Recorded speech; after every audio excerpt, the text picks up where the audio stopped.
clear, the reason I voted no on the police layoffs, actually, because it's been the subject of some deceptive mailers. You may have gotten a piece of mail attacking me for voting for the police layoffs. The first thing you should know is that piece of mail was funded by the prison lobby. Why are they trying to influence an Oakland election?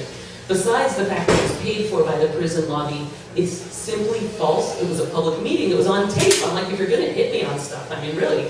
I voted no on the police layoffs. And part of that is because they don't actually save us any money since they trigger the loss of the Measure Y funds. But I have a plan to make the deal with them that was potentially on the table last spring, which is to trade a 9% pension contribution for canceling the layoffs and including in the package a retirement bonus option. So let me just share my math on that. 80 layoffs, someone will say, okay, but the 9% money doesn't add up to 80 officers. The 9% money only adds up to about 60 officers or 55, depending which price level of officers you're talking about, the more expensive ones or the cheaper ones. But in that deal, there would also be a backup option of a retirement incentive.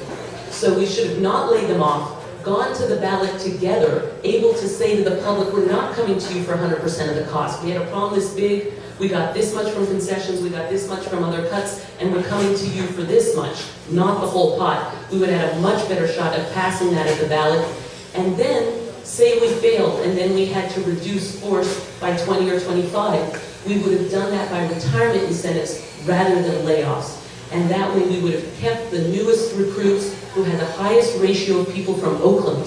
When we do last hired, first fired, we lose the most diverse recruits, we lose the recruits we just spent millions to recruit and train, and who are trained in the new requirements of the negotiated settlement agreement, as well as trained in new technology.